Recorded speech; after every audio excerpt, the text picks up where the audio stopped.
Hi, my name is Yuval Nave. I'm a technical editor for RoadRUNNER Motorcycle Touring and Travel magazine.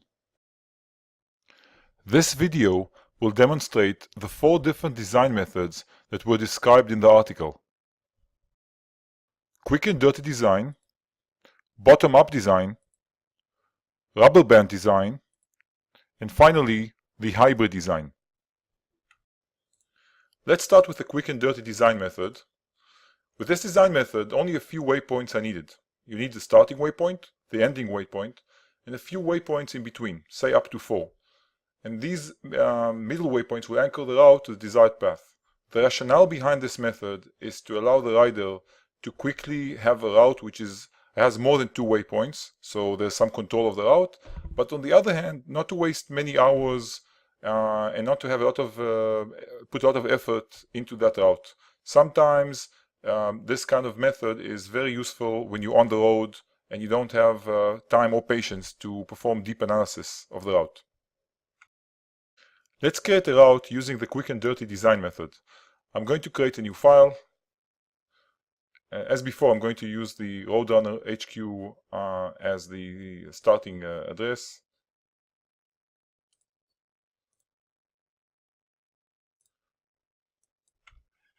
Now, I know that I want to go to the White House, but I also know I don't want to go through the highway. So let me say I want to go through Roanoke. So I'm going to use the mouse, just add a point over here, and then I'm going to add the White House.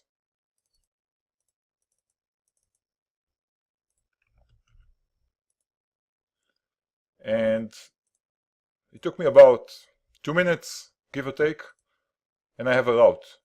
If I want to add two more points inside, it's good enough. I didn't really see where I pointed my middle point, my via point, but it's okay because it's by and large going through the this region that I want to go through. The bottom-up design method is a bit different because it requires some prior research of the different roads and attractions along the way. It could be a collection of must-see places and recommended roads to ride. These can be gathered from books, forums, magazines such as RoadRunner, or advice from other riders. So this method is analytic. It's not experimental, and the level of unknown is very low. You know exactly which points you want to go to. In terms of technically creating such a list, it's not different than the quick and dirty design method, which I mean to say, you still enter the points, whether coordinates or by address, one by one. But typically in bottom-up designs, you'll see many more points. There are much more thought of routes, and they are very detail-oriented. The hardest part in the bottom-up design method is to collect all the waypoints, but once they are prepared, once they are ready, you typically expect to see some kind of file or notes that the rider has prepared, and then the entry itself is very simple. It's just copy-paste or enter one by one. You put the first point, you add it, and then you continue to the next point, and so on. So it takes the most time to design it, but it takes the least time to enter the points, because everything is already thought of, and so on and so forth. I put just 2 points, you can go and put the entire 7 points. And notice that I have here a combination of some addresses and some coordinates. It doesn't matter, they're all waypoints eventually.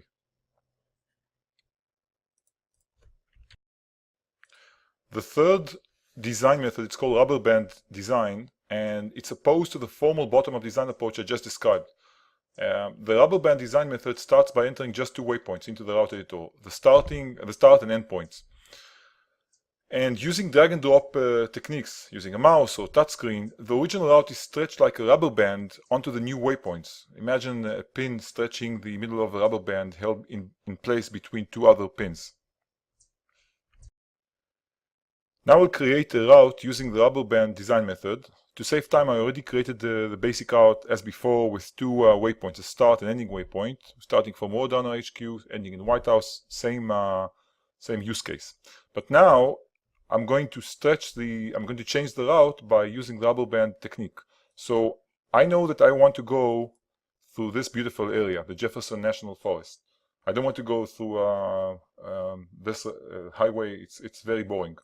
So I'm going to just drag and drop the points over here, and the entire route changes. Now you can see that it's not exactly like I saw it while I was previewing, so I need to somehow help it. So maybe I can drag a little bit this point over here, and now the route is exactly as I wanted before the point. There's a small mistake over here, I'll fix it in a second.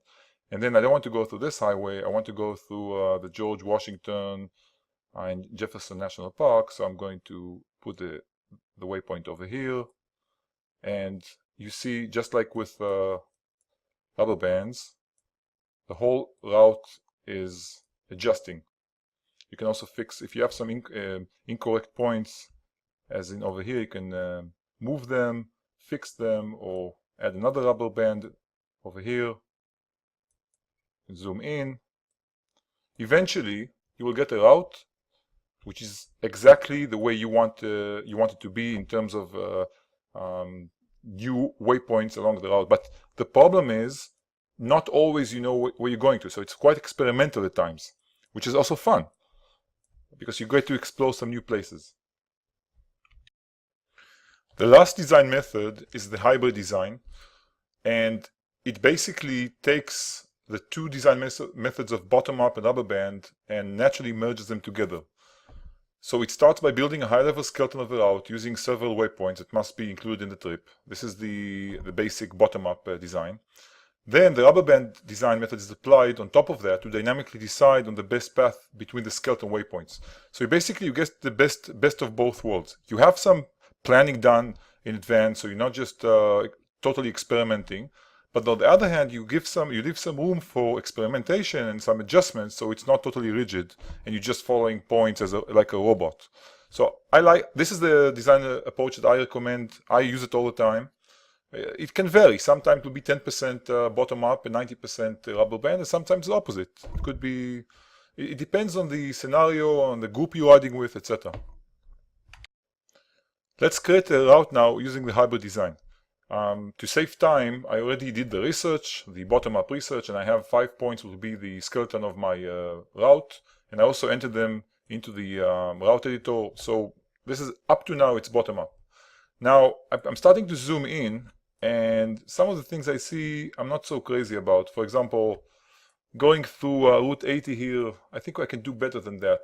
So maybe I can just move this to the route over here. I can just drag and drop. Let's see what happens. That looks much better. The route is very lots of twisty roads and lots of green mountains, which means it's going to be very beautiful as opposed to this. So it's not 80, it's 81. So this is one thing I fixed with the rubber band. Another thing is that I keep going back to the same highway, but then I found out that there's Shenandoah National Park, and wow, I didn't think about it. But this looks great. So let's use rubber band and move the route into Skyline Drive. Fantastic. I think this is going to be one of the best routes ever. And this basically is the hybrid, combination of both worlds. In the next article, I'm going to discuss best practices for route design, how to design good routes by picking interesting waypoints, as well as other recommendations and considerations when designing routes.